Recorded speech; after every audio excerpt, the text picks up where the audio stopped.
Hello, Professor and classmates. My name is Calvin Yee, and today I'll be giving you a presentation on Sikhism. Today I'll be discussing the historical origins of Sikhism, talk about some of its core beliefs and practices, and discuss its geographical spread, as well as the work cited in this presentation. Sikhism was founded by Guru Nanak in the 15th century in what is known as the Punjab region of both Pakistan and India. While he was taking his morning bath in the river, he had a spiritual revelation of being overwhelmed by the divine, which led to him first creating the core tenets of Sikhism. As he spread his teachings that he received through divine visions to his clanmates, he was often accompanied by his Muslim musician companion, Mardana, who played a key role in defining the musical aspect of Sikhism, which we'll discuss further later on. The term Sikh is a Punjabi word that means disciple or seeker, and it's derived from the Sanskrit word shishya. One thing that separates Sikhism from other religions that Guru Nanak was trying to emphasize was that he wanted to break away from the focus on external practices instead of internal reflection. Lapel Griffin states that, quote, like some other creeds, Sikhism had its origin in a profound dissatisfaction with the existing order of things, and a passionate endeavor on the part of its founder to break the chain which Brahmanism had fastened round the feet and hands of every Hindu. Guru Nanak believed that Hinduism and Islam forced too much meaningless external practice, and the first words he uttered after his divine revelation were, quote, there is no Hindu, no Muslim. Sikhs believe that there are 10 human gurus who are the spiritual representatives who each built upon the previous guru's teachings. You can see an image of all 10 gurus on the right. The most significant ones in Sikhism are Guru Nanak, who is the founder of Sikhism, Guru Gobind Singh, who is the creator of the 5Ks, as well as the Khalsa, which we'll discuss further on, and the Guru Granth Sahib, which is the current living guru. Going into the core beliefs of Sikhism, Sikhs believe in a single supreme deity who is known as Waheguru, which means wondrous teacher. From the Granth Sahib, quote, I serve my true Guru with single-minded devotion and lovingly focus my consciousness on him. Meditate on the name, worship the name, and through the name you shall be absorbed in intuitive peace and poise, end quote. This phrase represents how Sikhs view and worship their divine Waheguru. Sikhs ultimately believe in close unity between the sacred and the profane. They believe that God is the total divine self-expression, and not just a name or title, as often referred to in other religions. Guru Nanak described their God in this quote, you are the ocean, all-knowing, all-seeing. How can I, a fish, perceive your limits? Wherever I look, there you are. If I leave you, I burst and die. End quote. This encompasses the overwhelming aspect of the divine and how it is an aspect permeating throughout all of life in the eyes of Guru Nanak. As a result of this, inward reflection is the sole religious practice that Sikhs practice daily, which is known as darshan. Like I mentioned earlier, Guru Granth Sahib is the primary holy scripture of Sikhism. It is the 11th and final guru in the lineage of Guru Nanak, and it is considered to be a living guru and is treated accordingly by Sikh followers. The Granth Sahib is a compilation of teachings from the lineage of gurus that began in 1564 until it was completed in 1604. The daily practice of Sikhs is to open the Guru Granth at sunrise each day to a random page, and the top passage on the left page is the message of the day, which is known as the Hukam or Vak. Now, the term Dashan, which I mentioned before, is meant to encompass how Sikhs worship the Guru Granth Sahib. Quote from Nikki Guninder Kaur Singh states, catching a glimpse of their text, listening to it, or reading, singing, or just sitting in its presence constitute taking darshan. This is meant to show how even just participating in some aspect of the Granth Sahib is an act of worship to their God. Every Sikh participates in the 5 daily prayers. The first prayer is called Jap, represents fundamental philosophical and ethical beliefs of Sikhism. The second prayer is called Ja'ap and is a poetic obeisance to the Transcendent One and is a profusion of divine attributes. When one looks at the text of the Ja'ap, they find it's actually more of a list of adjectives which are used to describe the Transcendent One.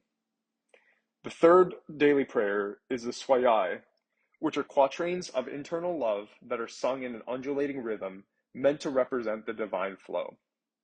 These first 3 prayers consist of what are called the morning prayers, and the last 2 are the evening prayers. The Rahiras pay homage to the transcendent reality, sing praises of divine magnificence, seek protection and succor of the Creator, and express joy on hearing the melodious word within the self. And the last daily prayer is called the Kirtan Sohila, which is a hymn of praise that concludes evening prayers. The Kirtan Sohila is often sung also at funerals to represent the end of life. Sikhs gather in what are called gurdwaras, which are places of assembly and worship, and literally mean door to the Guru. The image on the top right depicts the Golden Temple, which is the primary gurdwara in Sikh faith.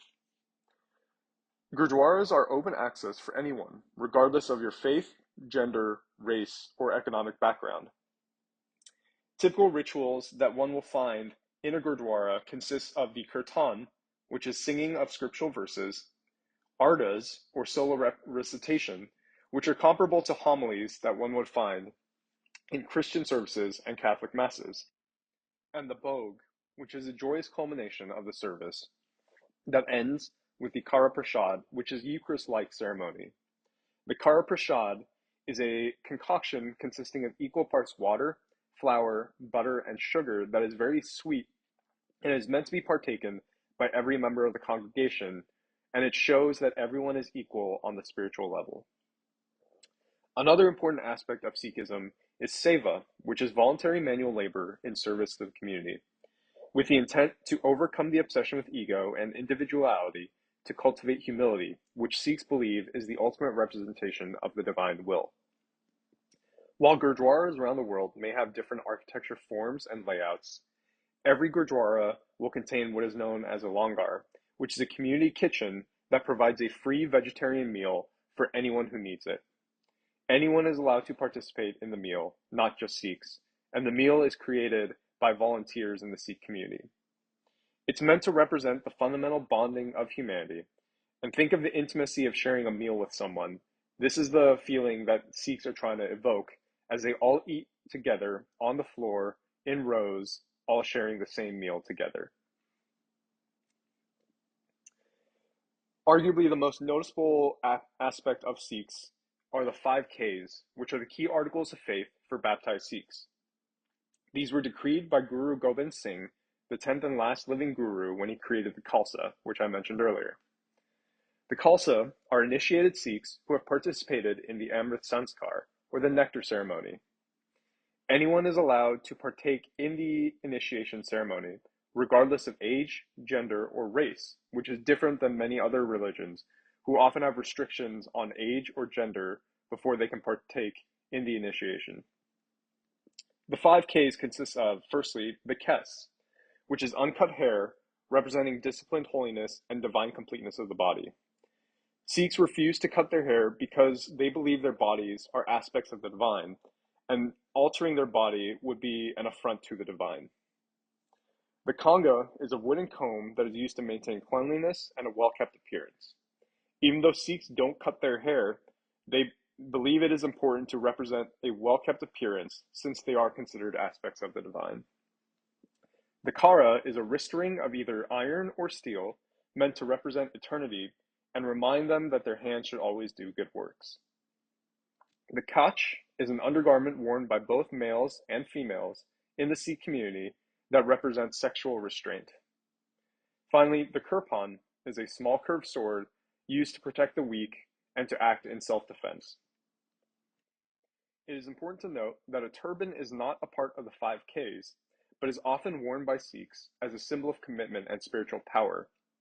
Unfortunately, this is something that also results in Sikhs being mixed up with Muslims because they also wear turbans often.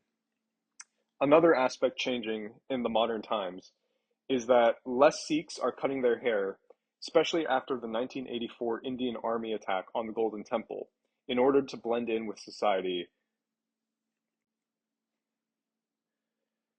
Sikh men were commonly recruited into the British Army in the 1800s when India was part of the British colonies. As they served around the world, these Sikh men would often continue to spread their faith in all the areas of the world that they visited. And after they completed their service, many chose to stay in the regions they had been fighting and became skilled laborers because of their work ethic in Africa, Europe, and Asia, which is where one can often find concentrations of Sikhs even to this day. According to the Universal Church, currently there are more than 26.5 million Sikhs worldwide. India retains the largest population, with 90% of Sikhs living in India. The US has the second largest population at 700,000 practicing Sikhs currently living there. Here are the primary works and secondary sources that were cited in the presentation today. Thank you.